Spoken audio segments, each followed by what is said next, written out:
Hey guys, it's Lola with Grateful Gratitude, and it has been several months since I have done a video or a podcast. And I think most of you know the reason is because my great friend and podcast producer, Mark Friedman, passed away last fall.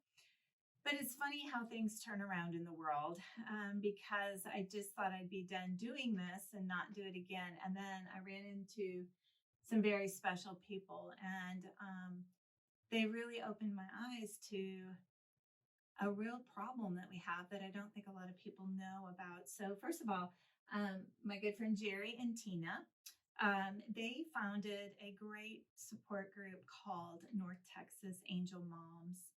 And unfortunately, this group had to be formed because there are children dying of fentanyl poisoning.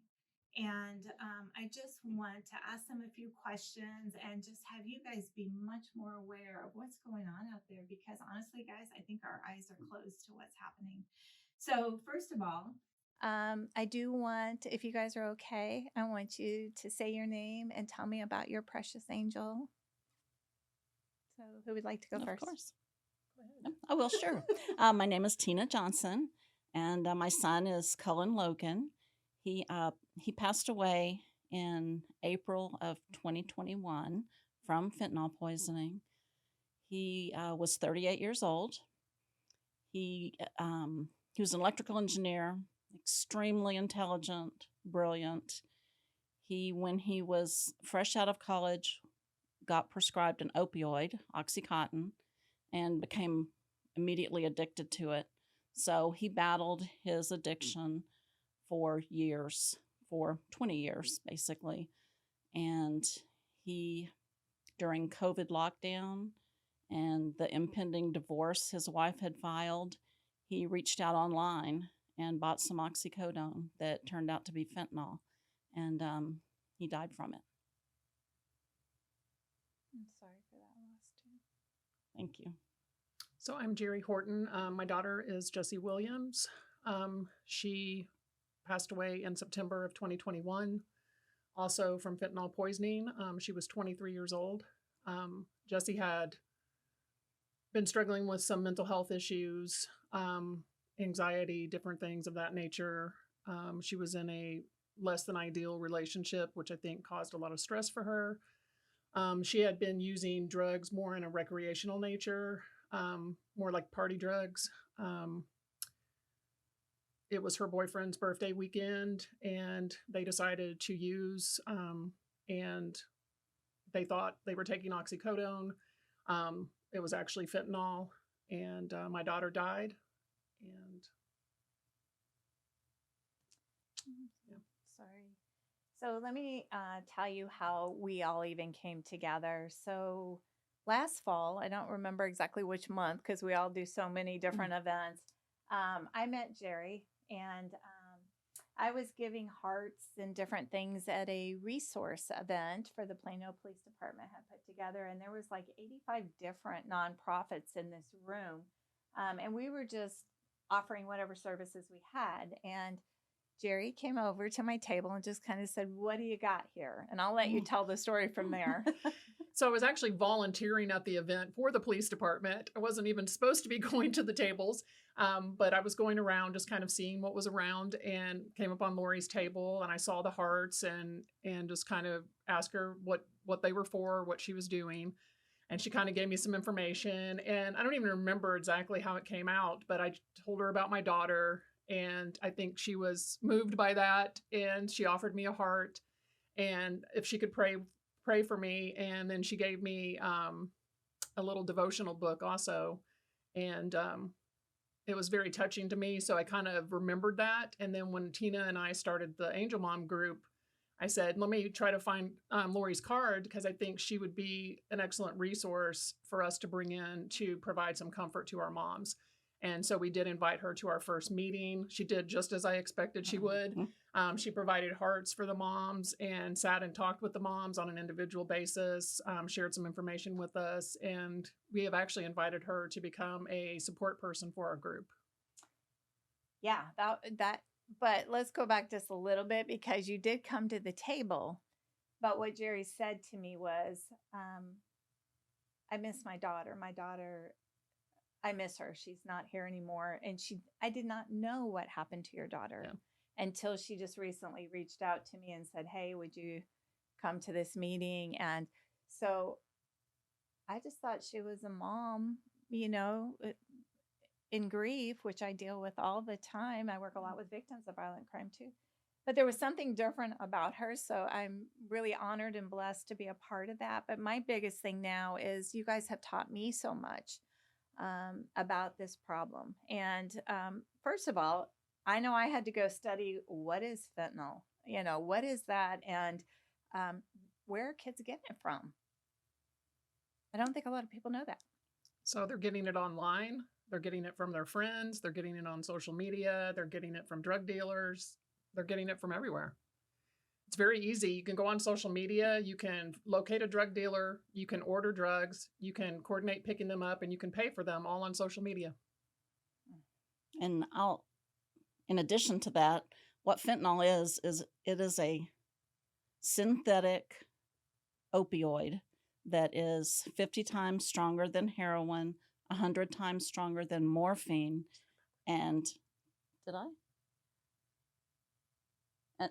okay, so 50 times stronger than morphine, 100 times stronger than heroin, and extremely addictive. You take fentanyl one time and your brain chemistry changes, and you have got to have it to live. And these drug dealers are just buying this fentanyl. It's coming in from Mexico. The precursor is coming in from China to Mexico, and it's coming into the United States in kilos. And 1 kilo of fentanyl is enough to kill 500,000 people. It only takes 2 grams of fentanyl to be considered a lethal dose. Which is about 10 to 12 grains of salt or sand. Yeah, it's a small amount. The other thing, though, that I really want to emphasize is these poisonings are happening because of the fentanyl getting mixed with other things as well. So, like, my first husband was a drug addict. He was addicted to methamphetamine, but he also liked cocaine. And when he would buy cocaine, and I'm talking way back, they would cut it with a product called inositol. And it was really just a supplement from the nutrition store. Mm-hmm. And, so they were cutting it then, and they cut it because they could sell more and it looked like cocaine and they could make money. And this is very much what's happening with this because this is such an inexpensive drug, correct? Right. So we kind of compare it to making a batch of chocolate chip cookies.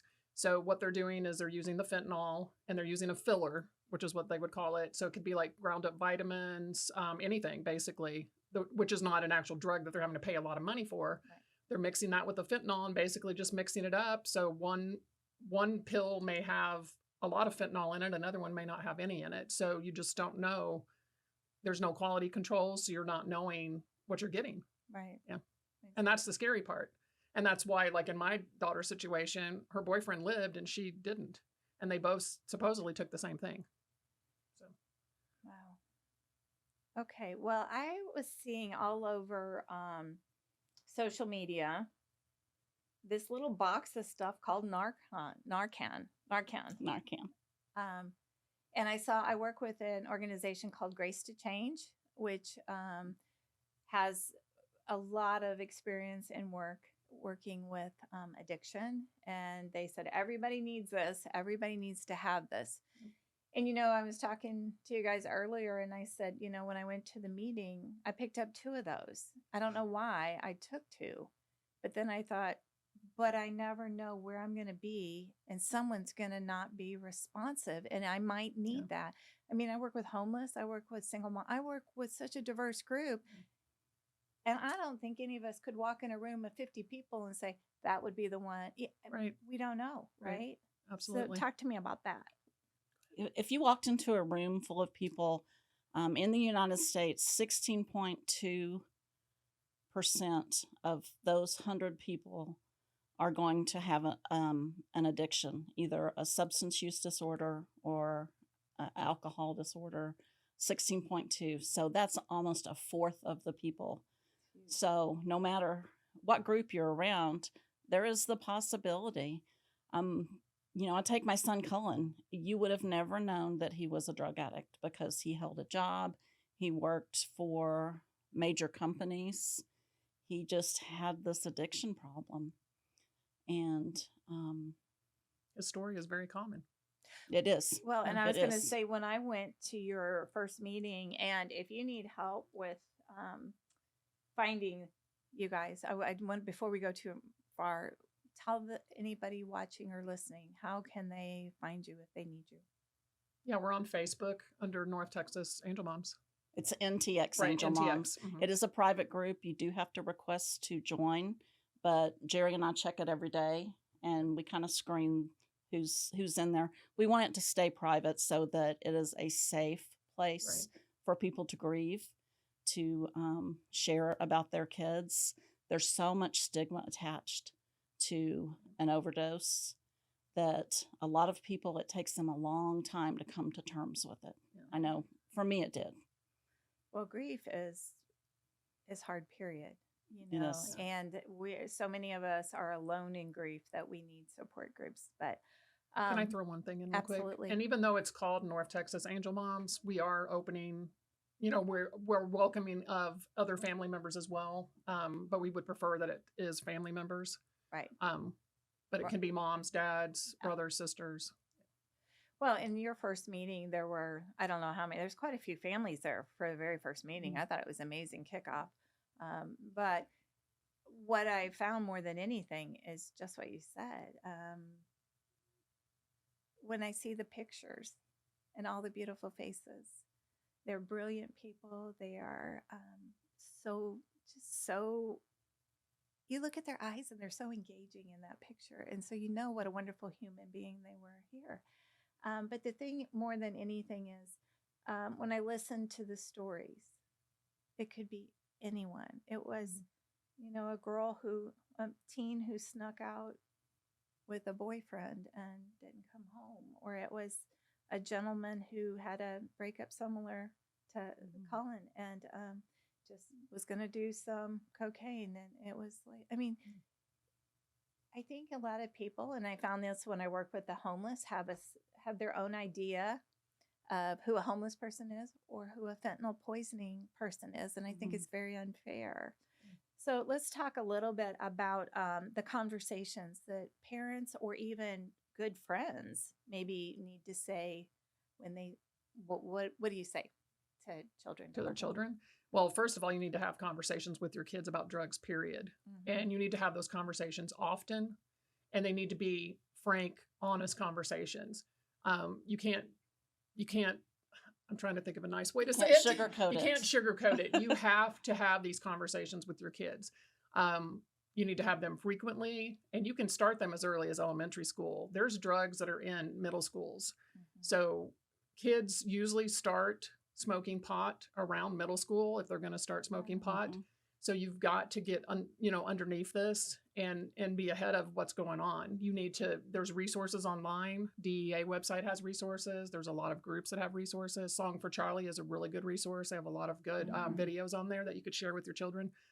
But basically it's just talking to them frequently. And obviously that conversation is going to shift depending upon how old they are. So you start talking to them in elementary school, then that conversation is going to be a little different in middle school. And then again, a little different in high school, but you got to maintain that communication with them and being honest with them and letting them know that they can come to you is probably the most important thing. No matter what you do, you can come to me and we're going to figure this out.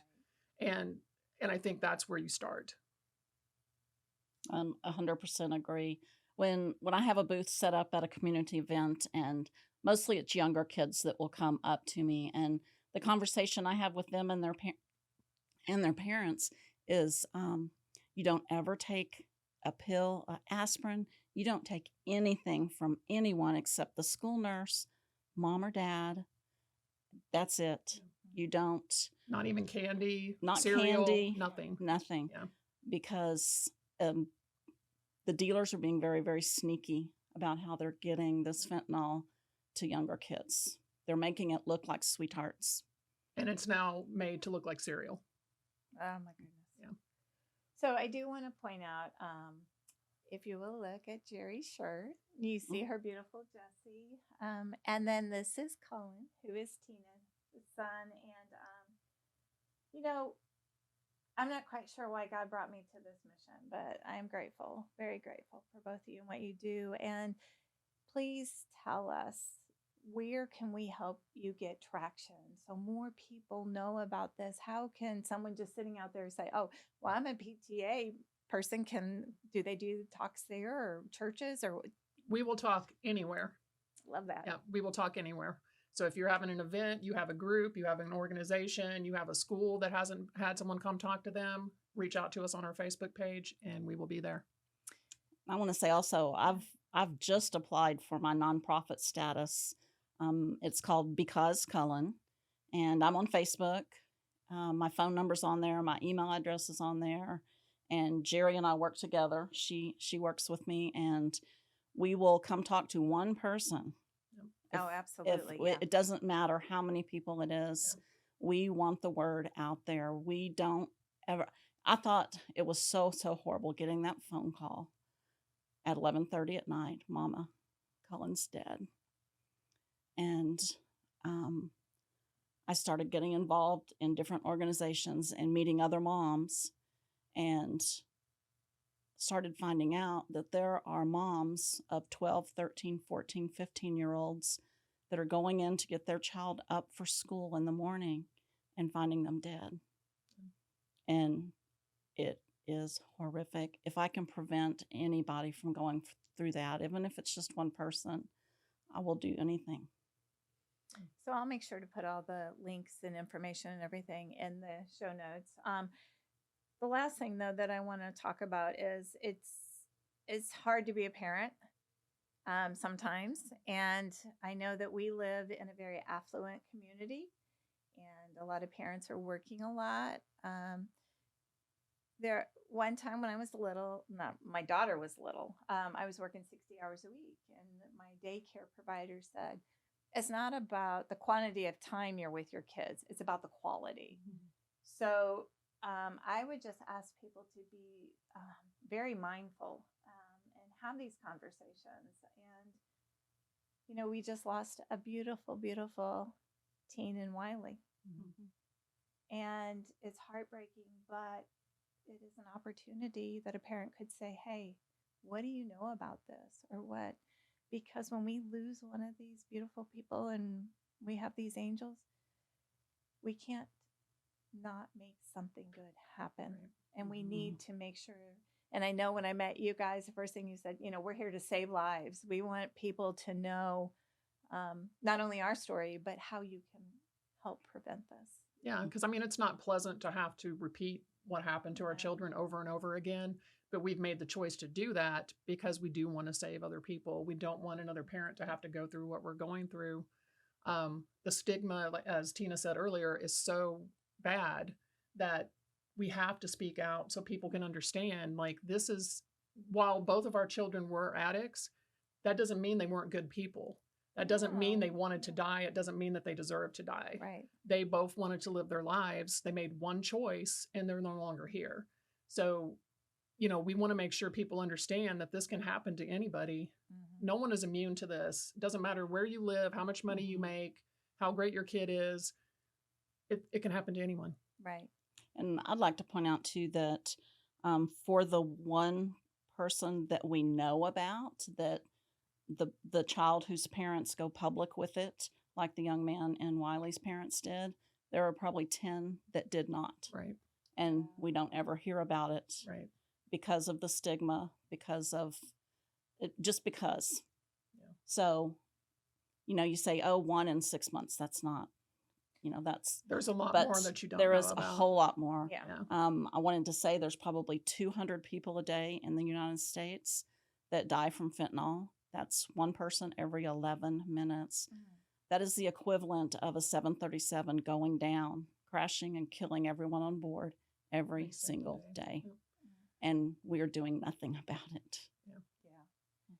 Well, I wish you guys the best of luck. And I pray that you get every platform that you need to be able to talk about this. And I'm honored, like I said, to be part of your group, just for the element of the grief support or whatever you need me for. But thank you.